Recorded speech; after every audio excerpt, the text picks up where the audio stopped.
네, 이어서 우리 해상보험론 3주차 강의죠. 3주차 사전 제작 강의 진행하도록 하겠습니다. 생각보다 제가 쓸데없는 소리를 많이 해서 그런지 생각보다 진도가 많이 안 나갔네요.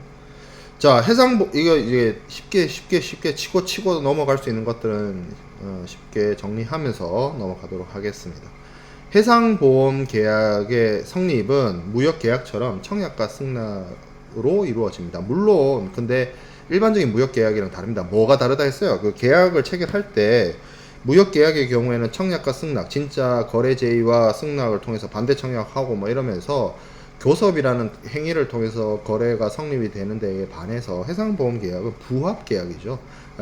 그 보험 증권과 보험 약관을 일방적으로 피보험자에게 보험자가 제시하는 그런 형태를 취하고 있기 때문에 그 일반적인 무역 거래에서의 청약하고는 청약 승낙과는 좀 다른 형태의 모습을 띌 수밖에 없어요.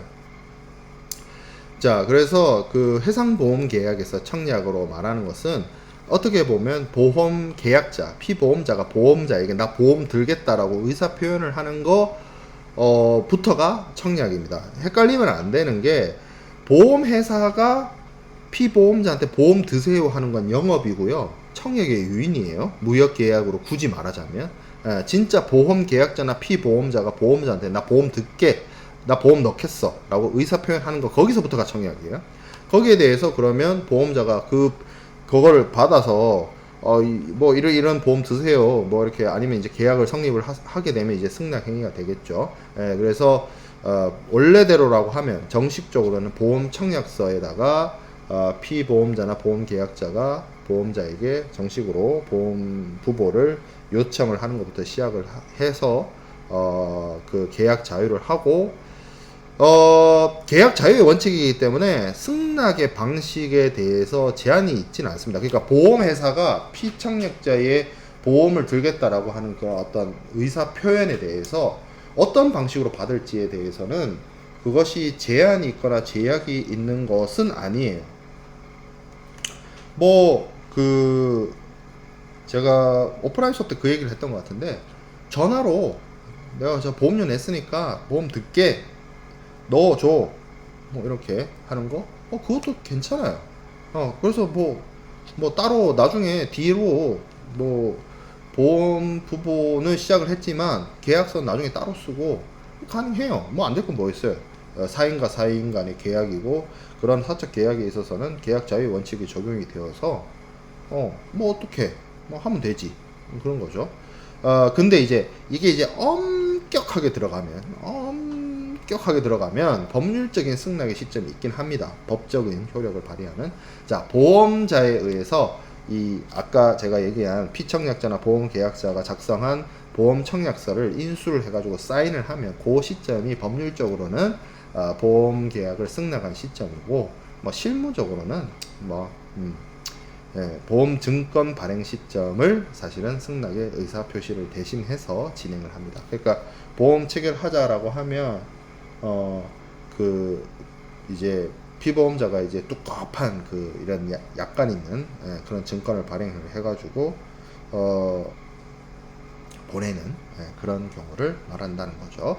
자, MIA 21조에 관련 규정이 있습니다. 해상보험 계약은 보험증권의 발행 여부와 관계없이 피보험자의 청약이 보험자에 의해서 승낙된 때 성립된 것으로 간주한다. MIA는 이렇게 증권 발행 여부 관계없다라고 하는데 필드에서는 이 보험증권 발행으로 승낙을 뭐 한다. 사실은 필드에서는 실무에서는 청약서 저거 기재 잘 안 하거든요. 하는 경우도 있긴 해요. 뭐 이렇게 문답지처럼 해가지고 하는 경우도 있긴 한데 뭐 전화로도 하고 그렇습니다.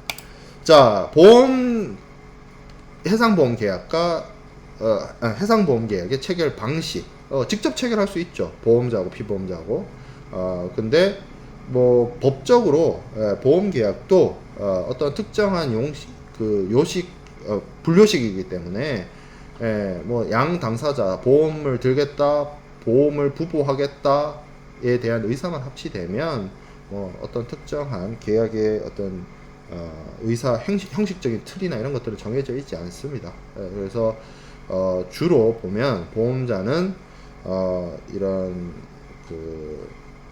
이 소위 말하는 약관이라고 하는 그 증권이라고 하는 곳에다가 뭐 담보 조건이라든지 보험 요율이라든지 이런 거 다 그냥 공짜로 해주는 건 아니니까 우리가 또 엄밀하게 따질 건 따져야 되니까 그런 거 다 계산해 가지고 이렇게 고지하면 보험자가 그 피보험자가 그걸 받아보고 뭐 이렇게 확인하고 뭐 하지만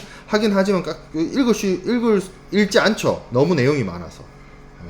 그건 뭐 생명보험도 그렇고 뭐 실손보험도 그렇고 자동차 보험도 그렇고 뭐 저도 자동차 보험을 뭐 몇 년 동안 넣어왔지만 그 자동차 보험 증권 약간 그거 제가 자동차 보험 들을 때 얘기를 한번 해줄까요? 그 자동차 보험 어떻게 하느냐? 보험이 1년 자동차 보험 1년이거든요. 그 1년 되면 보험 기간이 끝날 때쯤에 되면 전화 와요. 보험회사에서 보험 넣으라고. 그래서 뭐 몇 군데 돌려봐요. 뭐 어디가 더 싸고 어디가 조건이 좋은지 해서 여기 해야겠다. 그럼 전화해요. 보험 넣을게요. 집 주소 말하고 뭐 결제 어떻게 할 건지 카드로 할 건지 뭐 계좌 이체로 할 건지 뭐 이렇게 한 다음에 보험 넣을게요 하면 나중에 한참 뒤에 집에 그게 날라와요. 보험 약관이라고 해야 되나? 예, 그게 무슨 등기우편 같은 걸로 날라옵니다. 예, 그 보면 뭐 그게 날라왔을 때 내가 며칠 전에 보험 들었지 라는 걸 인식할 정도로 그런 식으로 보험 계획이 체결된다는 거죠. 예, 실무에선 그렇다. 자, 보험 중개인을 통해서 해상보험은 이게 기업이 체결하는 겁니다. 그리고 규모가 커요. 그래서 한국의 경우에는 보험 브로커라는 사람들의 역할이 조금 미비한데 우리가 지난 사전 제작 강의에서 이야기했던 로이즈 같은 경우에는 필수적으로 반드시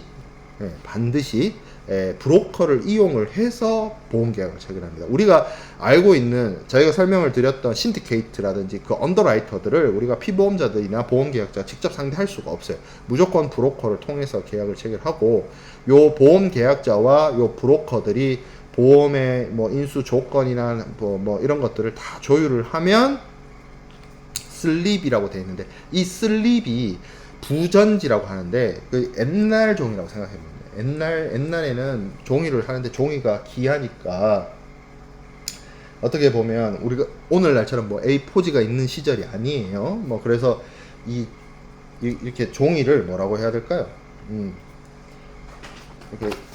이렇게 접어가지고 이따가 이렇게 펼쳐가지고 여 밑에다가 깨알같이 글씨 써가지고 여 밑에다가 이렇게 사인하는 그런 형식을 취했거든요. 예, 그거를 말합니다. 예, 그래서 슬립에 보험 계약의 주요 내용들을 이렇게 뭐라고 해야 될까? 이거 종이 긴 거를 이렇게 접어서 이렇게 붙여놓는 거, 이렇게 쭉 펼칠 수 있는 거. 예, 그거 말이에요. 예, 거기다가 보험자에게 이제 내용을 적고 보험자에 해서 보험자가 밑에다가 서명한다고 해서 그 개인 보험업자들을 언더라이터라고 하거든요. 그 사람들이 하면 보험 계약을 체결되고 뭐 각서 발행해 주고 뭐 이런 것들이 진행이 되는 거죠. 예, 그래서 보험 조건, 계약 조건의 내용들을 미리 사전에 교섭을 하고 보험 조건이 이렇게 됐다, 보험료가 얼마다는 거 고지하고 그리고 보험료 납부와 보험증권 교부. 그러니까 이게 어떻게 보면 청약과 보험료 납부가 피보험자나 보험계약자가 해야 할 일이고 뭐 이렇게 결정을 해가지고 뭐 보험료 얼마 내세요 이런 거 알려준 사람이 보험자의 입장이거나 아니면 보험자의 일을 보험 중개인이 대신해서 진행을 하거나 뭐 그렇게 되겠죠. 보험증권 교부하고. 자, 그래서 보험이 시작이 되면 그 문제가 생겼을 때 피보험자가 보험자에게 통지하고 기한이 끝나거나 항해가 끝나면 보험이 종료되고 뭐 이런 식으로 진행이 됩니다. 자, 그러면 해상보험 계약과 관련된 청약서에 어떤 내용들이 들어가야 되느냐 생각을 해보면 몇 가지를 좀 살펴볼게요. 첫 번째, 피보험자.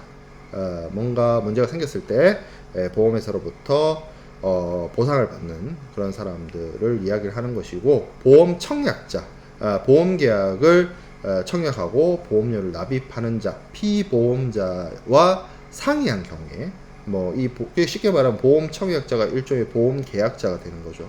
그런 사람들 말하는 거고, 배서 우리 수업 시간에도 얘기를 했다시피 CIF 같은 경우에는 보험증권 양도가 이루어져야 됩니다. 예, 그래서 매도인이 매수인에게 보험증권이나 일체 서류를 넘겨야 되기 때문에 그런 것들을 하기 위해서 배서 관련된 내용들이 있고, 보험 조건 중요하죠. 이 보험 조건의 기본 조건이 뭐 AR로 한다든지 WA로 한다든지 아니면 ICC A, B, C 이런 것들, 아니면 추가 조건, 부가 조건, 특별 약관 이런 것들을 할 수가 있는데, 이런 것들은 우리 수업 시간에 하나하나씩 이런 게 있다라는 거를 다 체크하고 넘어갈 거니까 너무 서두르지 말고요. 보험 조건을 적어야 된다. 자, 보험 금액, 얼마의 보험을 부과할 것이냐, 이거 굉장히 중요합니다.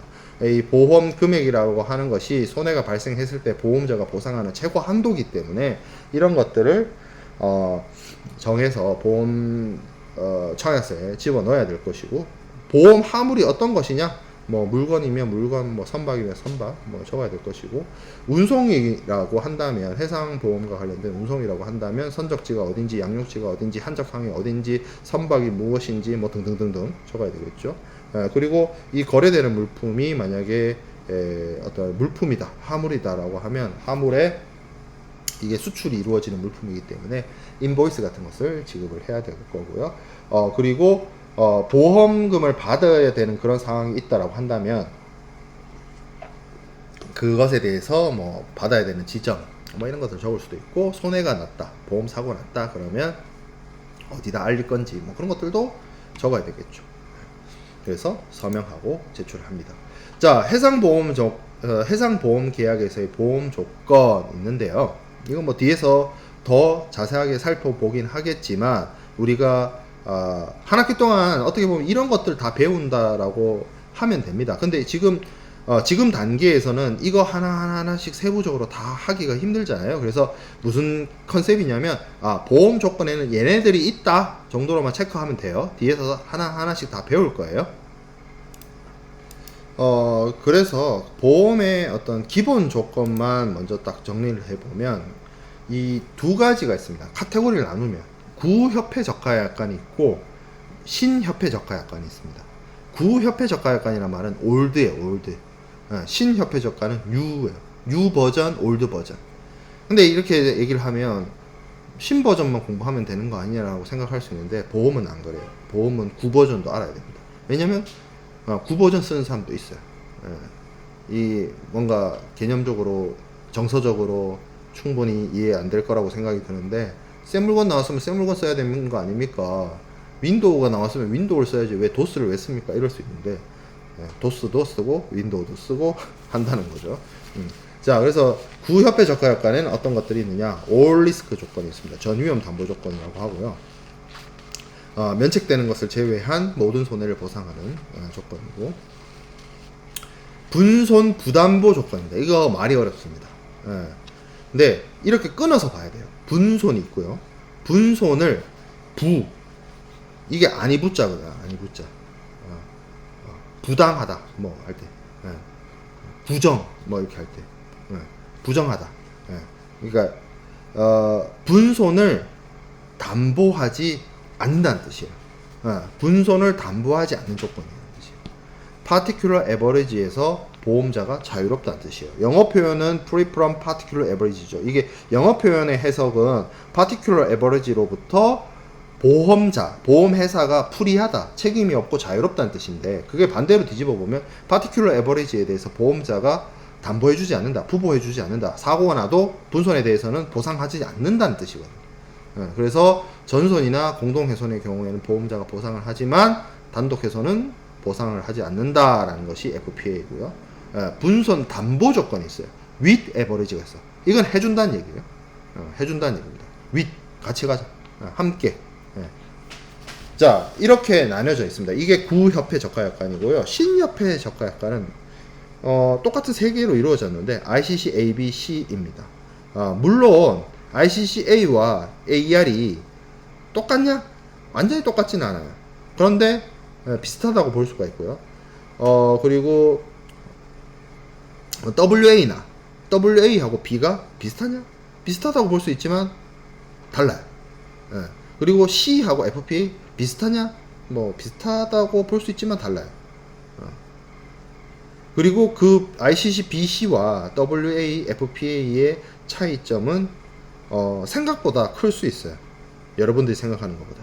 예, 그렇기 때문에 그 부분들을 어떻게 보면 뒤에서 우리가 협회 적하약관이나 이런 것들을 공부하면서 비교해가면서 공부하게 될 겁니다. 한 학기 동안. 근데 기본적으로 ICC AR하고 구협회 적가약관에서는 ICC AR, 신협회 적가약관에서는 ICC A가 보험자의 보장 범위가 가장 넓고 ICC FPA와 ICC C 조건이 이건 구조 올드고 이건 U인데 이게 가장 보험자가 부담하는 책임의 범위, 담보의 범위가 가장 좁습니다. 자, 부하 위험이나 담보 조건 볼게요.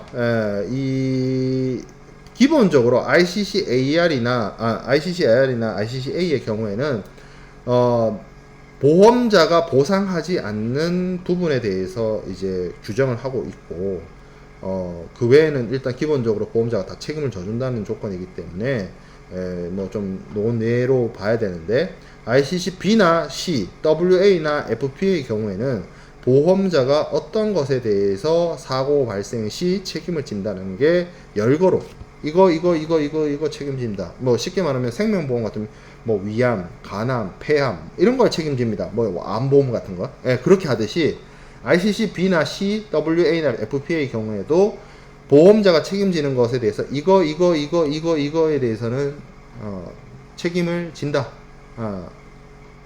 보험자가 책임을 진다. 뭐 이런 식으로 규정이 되어 있어요. 근데 만약에 내가 ICC B를 들었는데 ICC C를 들었는데 내가 입은 사고가 어떻게 보면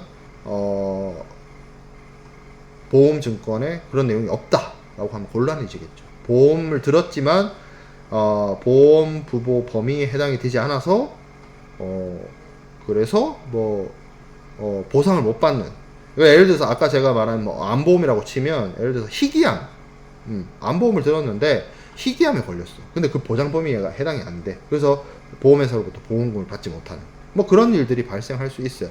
그래서 그런 것들을 막기 위해서 희귀암 같은 것도 다 커버될 수 있도록 이제 추가 부보를 하거나 특약을 하는 경우가 있는데 그게 특약이에요.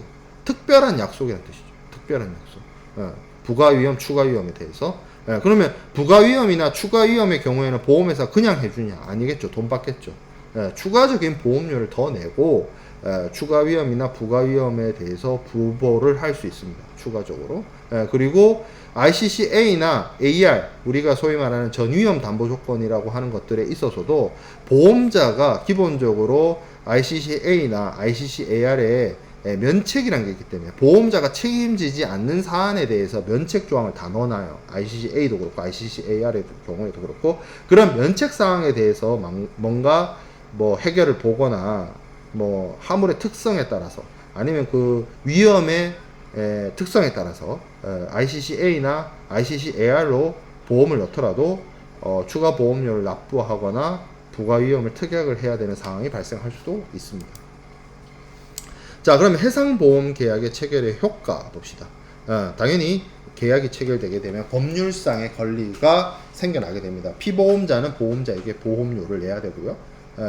그리고 보험자는 손해가 발생 시 그 손해를 보상하는 의무가 발생하게 됩니다.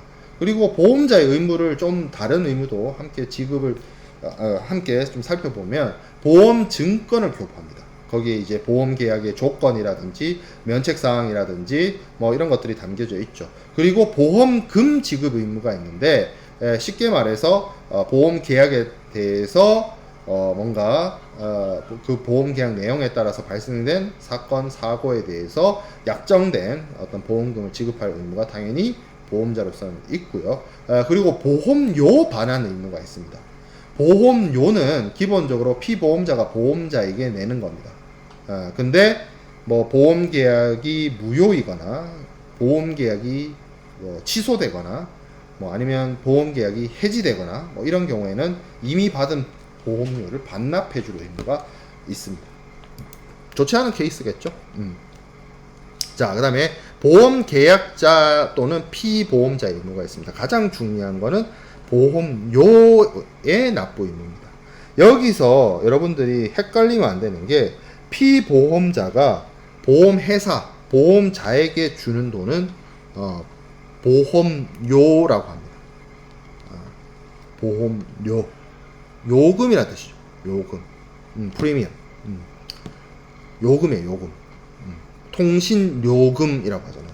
우리가 그러니까 통신요금 할 때는 이응을 쓰지만, 요게 이제 그거 뭐죠? 제가 국어를 잘 못해서 국어 국문학과가 아니라서, 그러니까 보험료, 이것도 그 요금이라는 뜻입니다. 그래서 쉽게 말해서 통신요금 생각해 보면 돼요. 통신요금이란 게 내가 SK든 KT든 통신사 이용하면 내가 통신사에다 내는 돈이지 통신사가 나한테 주는 돈은 아니잖아요. 보험료도 마찬가지예요. 내가 보험 들면 보험회사에 주는 돈은 보험료입니다. 반대로 내가 사고를 당했어요. 그러면 보험회사가 나한테 주는 돈은 보험금이라고 합니다. 보험금. 자, 그래서 그게 좀 다르다. 자, 그리고 그러니까 어떻게 보면 보험계약자나 피보험자가 해야 되는 가장 중요한 의무는 보험료를 납부하는 의무인 거죠. 자, 두 번째 고지 의무가 있습니다. 고지 의무. 자, 이게 뭐냐면 보험이 확률 게임이기 때문에 중요해요. 고지 의무. 왜 중요하냐면, 자, 보험회사는 땅 파서 장사하는 게 아닙니다. 무조건 고객들이 사고가 났다고 해서 보험금을 지급하는 것이 아니에요. 기본적으로 보험료를 받고 일종의 그 자금 풀로서 가지고 있다가 그 자금을 또 운영하기도 하고, 그리고 실제 사고가 발생하게 되면 거기에 대해서 준비된 자본금을 가지고 보험금을 지급하게 되는데, 그렇기 때문에 실제 보험회사가 손실을 보지 않기 위해서는 정확한 보험료 계산이 필요로 하거든요. 그러면 보험료를 계산을 한다라고 했을 때는 사고의 발생 가능성이라든지 사고의 발생 확률이라든지 이런 것들을 고려해야 됩니다. 그러면 사고 발생 가능성이나 사고의 어떤 확률이 매우 높다면 보험회사 입장에서는 무조건 그 보험을 받지 않는 것이 좋겠죠. 그래서 피보험자 내지는 피보험자가 보험에 부과하려고 하는 그 대상물, 그것이 화물이 됐든 선박이 됐든 그것이 얼마만큼의 위험의 가능성이 있는지, 위험이란 게 확률의 문제라고 했습니다. 그래서 그 가능성이, 사고 발생의 가능성이 높다면 인수 안 해야 되잖아요. 그리고 뭐 적당하다라고 한다면 그 적당한 거를 기준으로 얼마의 보험료를 받아야 보험회사 입장에서는 손실이 나지 않을지를 고려를 해야 됩니다. 그러면 기본적으로 피보험자나 그 피보험자가 보험에 부과하려고 하는 화물이나 선박에 대한 정보가 있어야 돼요. 그 정보가 있어야 이게 사고가 날 가능성이 높은지 안 높은지 알 수 있을 거 아니에요. 쉽게 말해서 생명보험을 든다라고 쳤을 때 20대인 여러분들보다 30대인 사람, 뭐 아니면 40대인 사람, 이런 사람들하고 비교해 봤을 때 40대가 보험료를 더 많이 내야 될 거 아니야. 죽을 확률이 상식적으로 우리가 40대가 20대보다는 죽을 확률이 높으니까. 그렇죠? 슬픈 얘기지만 그래요, 사실. 예. 제가 그 자동차 보험에서도 만 26세 미만에는 돈을 더 내거든요, 보험료. 그게 왜 그러냐면 그 연령대의 사람들이 사고를 많이 내더라. 뭐 이런 것 통계 때문에 그래요. 통계적인 문제로 그렇게 하는데, 그러면 내가 보험을 들 때 만약에 이것이 생명보험이나 치료비 실손보험이라고 한다면 내가 나이가 몇 살인지, 지병이 있는지, 수술을 받아본 어떤 큰 병을 알아본 것이 있는지, 먹는 약이 있는지, 뭐 술은 얼마 마시고 담배는 얼마 피고, 뭐 이런 것들을 알려줄 필요가 있습니다. 그걸 바탕으로 보험회사가 이 정도 사람은 얼마 정도의 사고가 나니까, 사고 확률이 있으니까 보험료를 얼마 받아야 되겠구나 계산을 할 거 아니에요. 해상보험도 마찬가지입니다. 당연히 예를 들어서 화물을 선박에 적재를 했는데 그 배가 1년짜리 배다. 1년 만들어진 지 1년밖에 안 된 아주 신빙의 배다. 뭐 어떤 선박이 화물을 실었는데 그 배는 만들어진 지 25년, 27년이 된 배다. 당연히 사고 발생 가능성이 그렇게 오래된 노후 선박에서 발생할 가능성이 매우 높겠죠. 그러면 보험료가 달라질 거 아니에요. 그렇죠? 네, 그래서 보험자 입장에서 보험 계약의 인수 여부나 보험 계약 내용을 결정하는 데 영향을 줄 수 있는 모든 중요한 정보를 알려줘야 돼요. 그래야 그걸 바탕으로 보험회사 입장에서는 보험 계약을 받을 것인지, 보험료를 얼마 받을 것인지를 알 수가 있기 때문에 그렇습니다. 이런 것을 고지 의무라 하고, 이거를 다른 말로 계약 전에 알 의무라고 얘기를 합니다. 자, 밑에 통지 의무 있습니다. 이거는 쉽게 말해서 여기 뭐 위험 조건이 변경되는 경우 이렇게 되어 있는데, 쉽게 말해서 사고가 나거나 손해가 발생했을 때를 의미해요. 그거 알려야 되겠죠, 보험회사 입장에서. 왜 그러냐면 보험회사가 알아야 그 실제 입은 손해에 대해서 보상을 해줄 거 아니에요. 네, 그렇기 때문에 사고가 나면 가장 먼저 어떻게 보면 보험회사에 알려야 되고, 이런 것을 보험계약자나 피보험자의 의무로서 규정을 해 놓고 있습니다. 자, 그래서 이런 것들이 특히 통지 의무의 경우에는 계약 후 알릴 의무라고 하고, 위험이 변경되거나 위험이 증가하거나, 그러니까 위험이라고 하는 거에 있어서 여기는 지금 리스크인 거예요. 리스크가 갑자기 올라갈 수 있는 그런 어떤 일들이, 이벤트가 발생했어, 그러면 알려야지. 네, 그렇죠? 그리고 손해가 발생했으면, 사고가 났으면 알려야 돼요. 자, 손해 방지 및 경감 의무. 자, 내가 보험에 들었어. 사고 나면 보험회사로부터 보상 받을 거야. 그렇다고 해서 일부러 불내거나, 일부러 불내는 건 보험 사기죠. 불이 났어. 그러면 아이 뭐 집 다 타도 나는 보험 들었어, 보험금 받을 거야, 이게 맞냐는 거예요. 아니죠. 도덕적 해이죠. 집에 불이 났으면 그러니까 손해를 줄이기 위해서 불을 꺼야죠. 소화기를 들고. 그리고 집에 불나라, 집에 불나라, 집에 불나라 그렇게 기도하면 안 되죠. 집에 불이 날지 않도록 소화기도 갖다 놓고, 가스불도 잘 잠그고, 전선이 합선나지 않게 뭐 컨센트도 잘 관리하고, 그런 게 필요하죠. 네, 그래서 보험을 계약을 체결하는 피보험자는 손해 방지와 그 실제 손해가 발생하게 되면 그 손해를 경감시키기 위한 하나의 어떤 노력을 기울여야 할 수 있습니다. 그게 이제 손해 방지 및 손해 경감의 의무라고 보여집니다. 이게 제대로 안 되면, 이거를 피보험자의 의무로서 규정해 놓지 않으면 도덕적 해이가 발생할 수 있습니다. 자, 해상보험 계약의 종료와 무효라고 하는데, 해상보험이 뭐 기간이 만료되어서 뭐 항해가 완전히 끝나서 뭐 종료되는 건 뭐 당연히 종료되는 거니까 크게 문제가 되지 않는데, 정상적이지 않은 상태에서 종료되거나 무효가 되면 이제 곤란한 상황이 되는데, 보험 계약에 무효라는 게 있습니다. 우리가 이 무효라는 걸 얘기할 때는 이 무효의 개념을 알아봐야 되는데, 여러분들이 유효, 무효 이런 말 그냥 일상생활에서 많이 쓰죠. 그래서 무효란 말은 기본적으로 보험 계약이 성립한 것처럼 보이는데, 일단 무효, 효과가 없다는 뜻이죠. 없을 무를 쓰니까. 그래서 겉으로 보기엔 계약 체결이 된 것 같은데, 알고 보니까 그 안에 내면으로 딱 들어가 보니까 이거는 처음부터 계약의 성립이 될 수가 없었구나. 계약 성립이 될 수가 없어서 그러니까 처음부터 계약이 성립될 수가 없었기 때문에 효력을 발생시키지 않는다. 그래서 이 무효가 되는 상황이 첫 번째 취소된 경우가 있습니다. 보험계약이 취소. 한쪽이 보험계약에 따라서 보험자든 피보험자든 의무를 이행을 해야 되는데, 의무 이행을 제대로 안 하면 그 계약 위반을 당한 쪽에서 취소시킬 수 있습니다. 뭐 고의로 보험금을 지급하지 않는다든지. 두 번째, 사기로 보험. 뭐 없는 가치를 가지고 있는 물건에 대해서 그걸 뻥튀기를 한다든지 속인다든지 뭐 해서 보험을 든다든지. 그리고 세 번째, 우리가 소급보험의 경우에 해상보험이 가지고 있는 아주 특징이다라고 해서 지난 오프라인 수업 때 설명을 했었는데, 기본적으로 보험은 이미 사고가 난 물건에 대해서 보험을 들어주지 않습니다. 왜냐하면 보험이라고 하는 것은 미래의 발생 가능성, 확률에 대해서 부보를 하는 것이기 때문에 100과 100은 아니고 0은 아니고 100과 0 어느 그 사이라고 얘기를 했었죠. 근데 이미 과거에 사고가 발생했다? 그걸 보험에 넣는다? 그건 불가능하다고 제가 충분히 여러분께 설명을 했습니다. 자, 초과보험이 있습니다. 초과보험에 대해서는 이것도 문제가 돼요. 예를 들어서 내가 가지고 있는 물건의 가치가 100이야. 그러면 보험을 들면 그 가치 100에 대해서 보험을 넣잖아요. 근데 내가 갖고 있는 건 100인데 그냥 보험회사에다가 500이라고 들어버려요. 그래서 사고가 났어. 그 100이 없어졌어. 그래서 이 100이 아니라 500입니다 라고 뻥튀기 하는 거죠. 사기죠. 예, 느낌적인 느낌으로 사기죠. 예. 자, 그 다음에 5번 위임 결여의 불고지.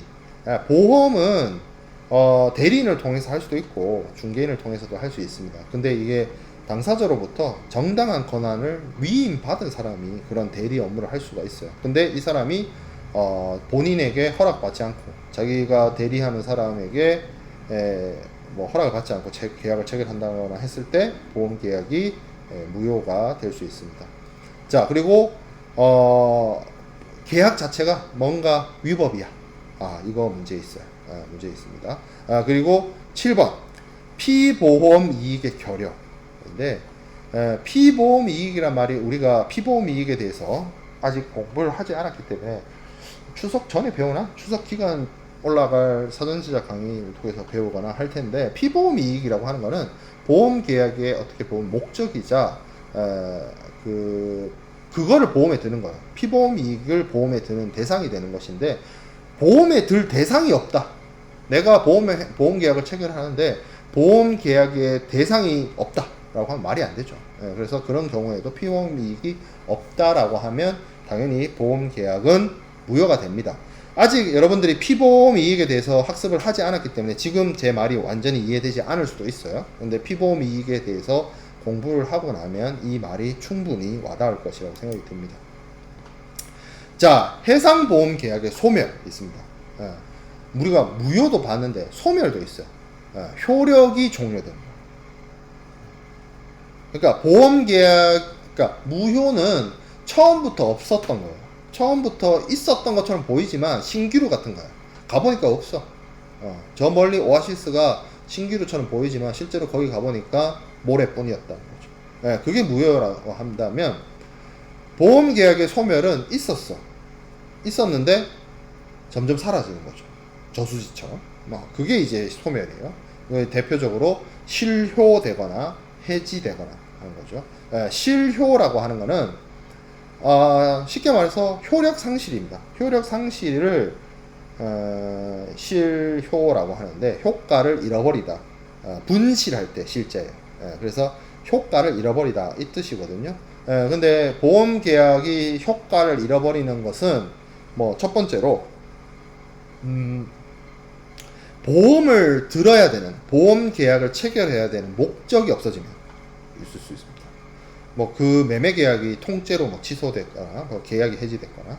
자, 그 다음에 보험 기간이 만료돼도 효력이 소멸됩니다. 그 기간이 딱 정해져 있으면 그 기간 동안 보험 계약은 유지되고 존속되지만, 기간이 만료되면 더 이상 뭐 할 게 없는 거죠. 끝. 엔드. 자, 위험의 소멸이 있을 수 있습니다. 이거는 조금 뒤에 가서 얘기를 하겠지만 항해 변경이 일어날 수가 있거든요. 보험 사고의 어떤 발생 가능성이 있는데, 그 위험의 가능성이 없어졌다, 사라졌다 라고 한다면 그것 또한 어떤 실효 사유가 됩니다. 자, 그 다음에 해지가 있어요. 실효하고는 좀 달라요. 해지는 요거는 의사표현, 그러니까 당사자 의사표현에 따른 겁니다. 보통 해지는 피보험자 쪽의 의사에 의해서 행위로서 이루어지는 거예요. 그러니까 앞에서 봤던 실효는 뭔가 이게 상황에 의해서 그 보험 계약의 효력이 훅 사라지는 거라고 한다면, 이 해지는 그 보험 계약의 뭐 보험 계약자나 피보험자가 나 안 해, 해지, 이런 행위에 의한 것일 수 있어요. 그래서 이때까지의 보험 계약은 유효하지만 그 해지를 한 순간 이후부터의 보험 계약은 효력이 상실되는 것을 보험 계약의 해지라고 합니다. 그래서 우리가 비슷한 말인데 무효, 취소, 해제, 해지 이런 말이 있습니다. 무효는 앞에서 배웠죠. 신기루 같은 거요. 성립된 것 같은데 알고 보니까 들여다보니까 아니더라. 그래서 실질적으로는 법률상 효력이 발생되지 않더라. 법률 효과가 전혀 없는 걸 말하고요. 취소는 취소를 시킬 수 있는 원인이 있어요. 상대방이 계약을 뭐 위반했거나 해서 저 사람이 계약 위반을 했구나, 취소를 시킬 수 있는 원인이 있어서 그거에 의해서 의사표시를 해가지고 계약이 처음부터 없었던 것으로 만드는 게 취소행위입니다. 자, 해제 있어요. 이미 성립된 효력을 소급시켜서 소멸시키는 겁니다. 그래서 계약을 체결하지 않는 상태로 돌아가는 거예요. 무효 같은 상태로 만드는 거예요. 그거를 터미네이션, 해제한다는 거예요. 어떻게 보면 해제, 취소, 무효 전부 다 뭐예요? 이 행위를 통해서 기존에 처음부터 과거에 있었던, 과거부터 존재했던 보험 계약을 효력이 없게 만들거나 법률적인 효과가 없도록 하게 만드는, 이미 있었던 것처럼 보이지만 사실은 알고 보니 없더라, 이렇게 만드는 것처럼 보이는데, 해지는 좀 달라요. 이거는 소급효가 아니라 장래효입니다. 그리고 해지는 이 해지를 했다고 해서 그 해지하기까지 있었던 그 보험 계약을 없던 일로 만들지 않습니다. 어제 그저께까지는 존재했어요. 효력이 있었어요. 하지만 해지를 하는 그 순간부터는 보험 계약의 효력이 없어지더라. 그게 해지입니다. 여러분들은 이것을 헷갈린다고 생각할 수도 있고 이걸 외워야겠다라고 생각할 수 있는데, 외울 필요는 없어요. 왜냐하면 여러분들은 이미 해지란 말을 잘 씁니다. 언제 많이 쓰느냐? 통신사 해지했다, 이런 표현을 써요. 통신사, 내가 예를 들어서 SK에서 KT로 갈아탄다, KT에서 SKT로 갈아탄다, 이렇게 할 때, 인터넷을 바꾼다, 휴대폰을 뭐 바꾼다, 뭐 이렇게 할 때, 내가 약간 그 통신 약정, 휴대폰 약정을, 통신요금 약정을 해제했다, 취소했다, 무효했다, 이런 표현 안 씁니다. 통신사 약정을 해지했다라는 표현을 써요. 왜 그러냐면, 내가 오늘 SKT 전화가 안 터져. 그 SKT에서 KT로 갈아타기로 했어. 휴대폰도 바꾸고 뭐 이렇게 해서 바꾸기로 했어. 근데 내가 어제까지 SKT를 썼다는 사실이 없어지나요? 이거 유효하잖아. SKT는 통신 서비스를 제공했잖아. 근데 이제 내일부터는, 오늘 이 순간부터는 내가 SKT는 안 써. 그러면 그거를 해제했다라고 안 하고 해지했다라고 하는 거예요. 어제까지, 아니 해지를 한 그 순간까지는 난 SKT의 고객이었지만 이제부터는 아닙니다. 해지를 하는 순간부터 이제 그 다음 1초, 그 다음 1초, 그 다음 1초, 그러니까 그 미래를 향해서는, 과거 말고 미래를 향해서는 더 이상 SKT의 노예가 아니다, 이렇게 선언을 하죠. 그럴 때 해지란 표현을 쓴다니까. 이것도 마찬가지예요. 계약에서 기존에 있었던 계약이 유효한데 여러가지 어떤 원인에 의해서 해지를 하면 그 순간까지는 보험계약을 유효하고, 그 해지한 순간 이후부터는 보험계약이 효력이 사라지게 되는 게 해지라는 거죠. 보험계약이 해지되는 경우는 두 가지 케이스가 있어요. 보험계약자가 해지할 수도 있고 보험자가 해지할 수도 있습니다. 보험계약자가 해지하는 거는 뭐 그냥 자기가 마음에 안 들어서 해지하는 거 있을 수 있어요. 임의 해지라는 게 그냥 지 마음에 안 들어서 해지한다는 뜻이고, 보험회사가 파산하면 그것도 해지할 수 있고요. 근데 보험자가 해지하는 경우에는 피보험자이자 보험계약자가 의무 이행을 제대로 하지 않으면 해지할 수 있습니다. 고지 의무를 제대로 하지 않았다든지, 뭐 통지를 제대로 안 했다든지, 보험료, 이게 가장 크죠. 보험료를 안 냈을 때, 이런 경우에는 보험자 해지가 가능하다라는 점입니다. 자, 그래서 2주차 강의 자료까지 살펴보았고요. 자, 3주차 강의 자료 보도록 하겠습니다. 자, 해상보험 계약과 보험금 구상, 이렇게 되어 있는데, 이 말은 뭐냐면 쉽게 말하면 보험금 구상이란 말을 좀 쉽게 생각해 보면 보험금 달라고 하는 거예요. 그걸 이제 피보험자가 보험자한테 보험금 달라라고 하는 것을 보험금 구상이라고 하고, 뭐 클레임을 한다, 이렇게 얘기를 할 수 있습니다. 피보험자한테 보험 계약 내용에 따라서 손해가 발생했으니 그 보험 계약 내용에 따라서 나에게 보험금을 주세요 라고 하는 겁니다. 근데 보험금을 보험회사로부터 받으려면 그냥 말로써 뭐 달라고 하면 그냥 주는 거 아닙니다. 뭔가 뭐 입증할 만한 게 있어야 될 거 아니에요. 그래서 실제 사고가 났다라고 한다면 그 사고에 대한 어떤 검정 보고서라든지 뭐 이런 것들. 왜냐하면 사고의 원인 여부에 따라서 보험자가 면책일 수도 있고요. 보험금이 뭐 보험금 그 이상으로 지급돼야 될 수도 있고요. 여러 가지 상황이 존재하기 때문에 그렇습니다. 그리고 그 객관적인 그런 것을 판단하기 위해서는 검정인의 검정 보고서라고 하는 것을 통해서 손해의 정도나 얼마 정도 손해가 났는지, 그리고 그 손해를 일으킨 원인, 퍼일이 무엇인지, 이런 것들을 다 검토를 해야 되거든요. 근데 예를 들어서 손해의 원인이 보험자 면책 사유다, 이렇게 되면 보험금 지급이 안 이루어진단 말이죠. 그래서 그런 것들에 대한 부분을 확인받기 위해서는 객관적인 제3자인 검정인을 통해서 검정 보고서를 받아서 보험회사에 제출을 해야 되겠죠. 자, 그래서 구상 절차를 이제 볼 텐데, 이것에 있어서는 전손이냐 단독 훼손이냐 그리고 공동 훼손이냐에 따라서 나뉩니다. 사실 이 부분이 조금 왜 여기 있는지 좀 긴가민가 하긴 한데, 이 전손이나 단독 훼손의 경우에는 이것이 무엇이냐라고 한다면 해상 손해의 유형이에요. 그래서 일반적인 전손이나 단독 훼손의 경우에는 즉시 피보험자가 보험자에게 서면이나 구두로 그 사실을 통지하고 손해의 원인이나 손해의 정도를 입증할 수 있는 그런 서류나 이런 것들을 구비를 해서 보험금 달라라고 하면 되거든요. 뭐 수입 화물의 경우, 수출 화물의 경우 이렇게 나눠져 있는데, 가장 가까운 지점이나 대리점 가서 서류 다 주고, 실제 서류도 제출 안 합니다. 요즘에는 인터넷으로 다 뭐 전자서류로 다 제출하기도 하고 하는데, 그렇게 해서 진행을 하고요. 공동훼손이 문제예요. 공동훼손은 해상보험에만 있는 아주 독특한 제도 중에 하나입니다. 이 공동훼손이라고 하는 건 뭐냐면, 손해가 났는데 그 손해의 책임과 손해 발생을 통한 피해가 한 사람에게 개별적으로 국한되는 것이 아니라 여러 이해관계 당사자들하고 얽혀 있는 경우가 공동훼손에 해당이 돼요.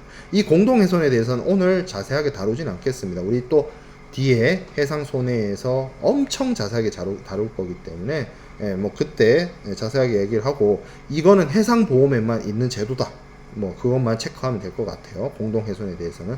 근데 이 공동훼손이 받게 되면 뭐 따로 뭐 보험자에게 뭐 어떤 검정 증명서 이런 걸 하는 것이 아니라 일단 보험자한테 사실을 통지하고, 이때 공동훼손이 일어나면 사실 피보험자가 하는 보험금의 구상보다는 보험자가 이 공동훼손을 처리하기 위한 절차들이 더 복잡하고 많아요. 그래서 일반적이지는 않다, 소 스페셜한 상황이다 정도로만 체크하면 될 것 같습니다. 자, 제가 근데 이게 이 포지션에서 공동훼손에 대해서 여러분들이 자세하게 배우지도 않았는데 왜 여기 넣어놨냐, 지금 보험금의 구상에 대해서 이야기를 하고 있거든요. 왜냐면 이게 지금 보험자의 의무와, 우리가 보험 계약을 체결을 했고 보험 계약에 따라서 보험자는 어떤 행위를 해야 되고 피보험자는 또 뭘 해야 되고, 이런 것들을 배우고 있기 때문에 그렇습니다. 사고가 나면 기본적으로 사고 발생과 관련해서 각각의 보험자나 피보험자가 해야 할 일들이 있어요. 그래서 그런 것들을 얘기를 하기 위해서 이 파트에 있는 겁니다. 자, 보험사고 발생 시 피보험자의 의무 되어 있는데, 기본적으로 우리가 앞에서 피보험자의 의무를 얘기하면서 손해방지, 손해경감의 의무에 대해서 이야기를 했습니다. 사고가 나도 마찬가지예요. 사고 나기 전에도 그렇고, 사고가 나도 손해를, 더 큰 손해를 막기 위해 불이 났다고 해서 불 구경을 할 것이 아니라 더 큰 손해를 막기 위해서 불을 끄라는 얘기예요. 그래서 피보험자나 그 피보험자의 대리인이나 이런 사람들이 손해 방지나 경감을 위해서 노력을 해야 될 수가 있다. 그렇죠? 그래서 보험 계약자나 그 피보험자 그리고 그들의 대리인, 이런 사람들에게 손해 방지 의무를 규정을 해 놓았다. 자, 근데 한번 그 생각은 해봅시다. 보험 계약자나 피보험자의 대리인이 누가 있을까요? 뭐 무역 대리인 이런 사람도 있을까? 그런 사람도 해당이 된다라고 볼 수 있죠. 왜냐면 제한되진 않았기 때문에. 근데 이게 우리가 해상보험이잖아요. 해상 운송을 전제로 하죠. 그러면 배에 불 났어요. 배에 불 꺼야 되는 사람은 누구야? 피보험자가 배까지 날아가? 그건 말이 안 되죠. 실제로 배를 운영하는 주체가 있죠. 누구예요? 해상운송이. 선박을 운영하는 운용이. 근데 그 운송인은 사실 보험계약자나 피보험자, 물론 이 보험계약자와 피보험자가 수출상일 수도 있고 수입상일 수도 있습니다. CIF의 수출상이면 보험계약자가 뭐 뭐 수출자일 거고 피보험자는 수입상일 거고 뭐 아니면 FOB거나 이러면 수입상이 보험 계약자이자 피보험자일 거고 뭐 그렇겠죠. 예, 뭐 꼭 수출자이다 수입자이다라고 말을 못하지만 보험 계약자이자 이 피보험자는 운송 계약을 체결했을 거예요. 운송이라고. 그러면 운송인과 이 보험 계약자 사이에서는 운송 계약이 체결돼 있고 운송 계약에 따라서 보험 계약자는 송화인이 됐든 수화인이 됐든 화물에 대해서 어떻게 보면 위임을 한 거죠. 운송인에게. 예, 그러니까 운송인이 화물을 수탁을 받아서 운송을 하는 과정 속에서 손해를 더 키우지 않기 위해서 노력을 해야 된다는 손해 전체를 막고 더 큰 손해에 대해서 일어나지 않도록 노력하는 것이 필요하다. 자, 그 다음에 제3자에 대한 손해배상 청구권 확보 의무가 있습니다. 이거는 이제 보험 계약자들이 해야 될 건데, 자, 사고를 일으킨 원인이 당사자인 어떤 운송인이나 이런 사람들한테 있을 수도 있지만 사고가 다른 사람의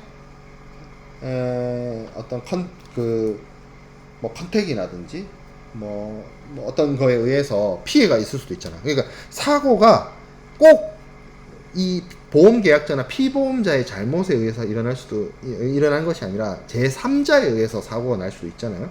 그러면 그 사고의 원인이 그 제3자에 있기 때문에 사고의 책임을 물어야 됩니다. 보험회사 입장에서는 일단 피보험자가 내 고객이기 때문에 보험 계약 내용에 따라서 보험금을 지급을 해요. 그거는 보험 계약에 따른 거야. 근데 내 고객이 입은 손해의 원인이 내 고객의 잘못이 아니라 다른 사람이 와서 쳤어. 그러면 요 사람한테 뭘 할 수 있느냐? 손해배상 청구권을 할 수 있어요. 그러니까 쉽게 말하면 이거예요. 제3자야. 네가 사고 치지 않았으면 내가 고객한테 보험금 안 줘도 됐거든. 네가 내 고객을 쳐서 내가 손해가 발생했어. 돈 내놔. 이거라는 거예요. 이게 청구권입니다. 제3자 손해배상 청구권입니다. 그리고 이것이 나중에 우리 해상보험에 대해서 공부를 하다 보면 대위나 위부에 관련된 내용들에서 굉장히 중요하게 다뤄집니다. 손해배상 청구권이. 그래서 피보험자 입장에서는 보험자가 나중에 어떤 손해를 끼친 제3자에게 손해배상 청구를 할 수 있도록 그 손해배상 청구권을 확보해 줄 의무가 있어요.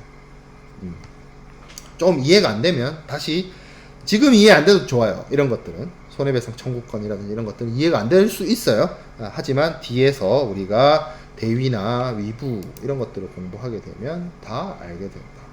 자, 그럼 보험금 청구 시에 어떤 서류들을 준비를 해야 되느냐? 보험증권의 원본, 보험증권 받은 거 있잖아.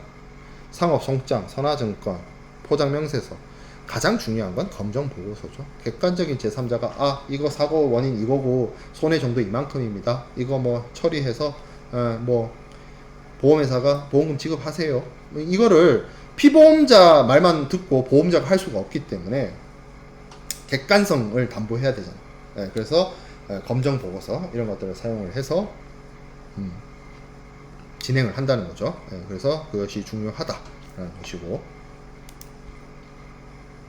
그리고 뭐 나중에 뭐 그럴 수 있어요. 뭐 바다에서 뭐 사고가 나고 뭐 했을 때 그 항만 시설이나 도선사나 다른 선박하고의 주고받은 교신문이라든지 아니면 사고가 나서 사고를 예를 들어서 항구 근처에서 났다라고 하면 그 항구를 관할하는 뭐 해양경찰청이라든지 항만관리 뭐 청이라든지 뭐 그런 데서 특히 이제 항구 내에서 뭐 화물에 대한 사고가 난다든지 인명피해가 발생한다든지 하면 그 조사 같은 걸 하거든요. 해양경찰청이나 이런 데서. 그러면 거기에 따라서 그 사고에 대해서 보고서를 제출하거나 뭐 소명을 해야 된다거나 뭐 사유서를 적어내야 된다거나 뭐 그럴 수 있습니다. 그럼 그걸 바탕으로 손해 발생 원인이나 손해의 정도를 파악해야 되기 때문에 그런 것들이 보험금을 청구할 때 청구서류로서 들어갈 수가 있고요. 하물 적부도는 선박에 하물을 적재할 때 어느 위치에다가 어떤 하물을 적재했는지를 파악하기 위한 것이 하물 적부도입니다. 그게 이제 스토리지 플랜이라고 하는 것인데, 이것 또한 뭔가 배와 백길이 충돌 사고가 났을 때 손해의 정도나 손해의 원인이나 이런 것들을 파악하기 위해서 필요로 하는 서류가 되겠습니다. 자, 그 다음에 이제 피보험 이익이 되는데, 피보험 이익은 정말 중요합니다. 이 피보험 이익의 개념이 이해가 안 되면 해상보험 계약이 이해가 안 되기 시작해요. 그렇기 때문에 요거 매우 중요하고, 요 개념을 확실히 해둘 필요가 있습니다. 요거에 대해서는 우리가 사전 제작 강의는 여기까지 하고, 우리가 다음 주 화요일 날 오프라인 수업에서 이어서 진행하도록 하겠습니다.